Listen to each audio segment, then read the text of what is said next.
আজকে চলে এসেছি নতুন একটা ভিডিও, সরস্বতী পুজোর ভিডিও নিয়ে। তো এখানে দেখতে পাচ্ছ আমার 12 মাস পূজিত যে মা সরস্বতীর স্টোন ডাস্টের বিগ্রহ, তাকে বসিয়ে নিয়েছি মায়ের আসনে।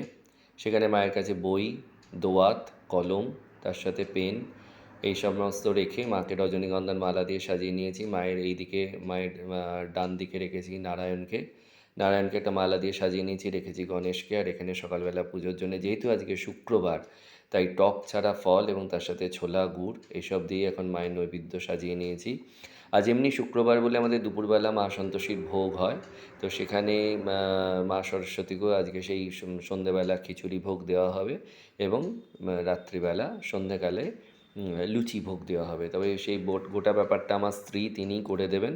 তার কারণ আমি এখন সকালবেলার পুজো কোনো রকমে সেরে চলে যাব স্কুলে। যেহেতু আমাদের পুজো হয়, তাই সেখানে আমাকে একটা অ্যাক্টিভভাবে পার্টিসিপেট করতে হয় এবং সেটা আমার খুব ভালো লাগে করতে। অনেক রকম পুজোর কাজ আমি নিজের হাতে করতে পারি, আমার ভীষণ ভালো লাগে সেটা করতে।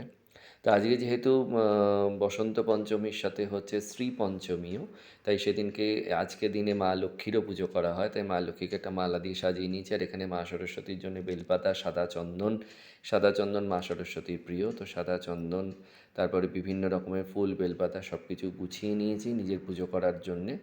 এই সমস্ত কিছুতে এখন পুজো করে পুষ্পাঞ্জলি দিয়ে ছুটবো স্কুল।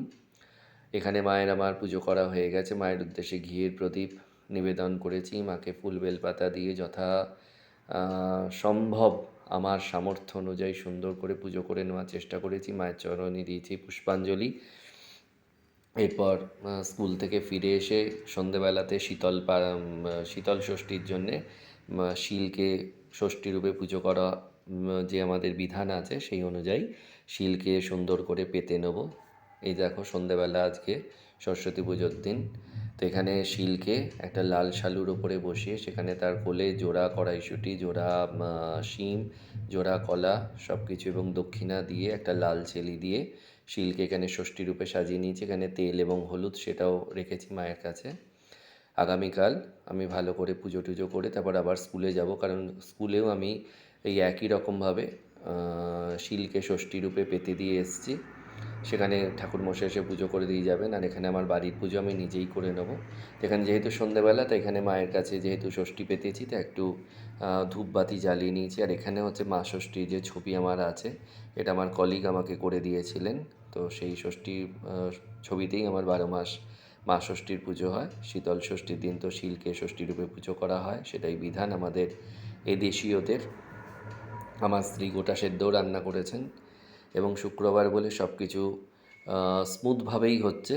শুধু টক ফল এবং টক জাতীয় সমস্ত জিনিস বাদ, যার জন্য এই সরস্বতী পুজোতে আজকে, এই সরস্বতী পুজো না হলে আমি কুল খাই না, কিন্তু আজকে সরস্বতী পুজো হলো, কিন্তু তাতে আমি কুল খেতে পারলাম না, আগামীকাল খাবো।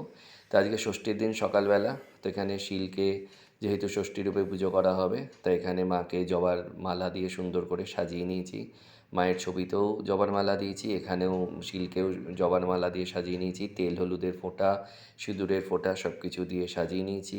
আর যেহেতু আজকে শনিবার, তাই আমার কৃষ্ণকালী মা তো স্নান করে, তাকে বসিয়ে নিয়েছি স্নানের জন্যে। তার স্নানের জলে হচ্ছে অগরু, তারপরে হলুদ, গঙ্গা জল সব কিছু মিশিয়ে নিয়েছি। আর এখানে মা ষষ্ঠীর পুজোর জন্য বিভিন্ন রকমের ফল, দই, মিষ্টি সব কিছু নিবেদন করার জন্য রেখে দিয়েছি।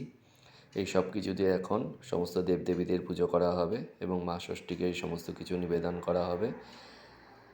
তারপরে এই ষষ্ঠীর দইয়ের ফোঁটা বাচ্চাদের, সন্তানের কপালে দেওয়া হবে। তো এইভাবেই এবছরে করে নিলাম মা ষষ্ঠীর, শীতল ষষ্ঠীর যে পুজো, সে পুজো, তার সাথে মা সরস্বতীর পুজো। তোমাদের যদি এই ভিডিও ভালো লাগে, লাইক, কমেন্ট, শেয়ার কোনোটাই করতে কিন্তু একদম ভুলবে না। সবাই ভালো থেকো, সবার ভালো হোক। এরপরে আবার শিবরাত্রির ভিডিও নিয়ে তোমাদের সামনে উপস্থিত হব। শুভরাত্রি।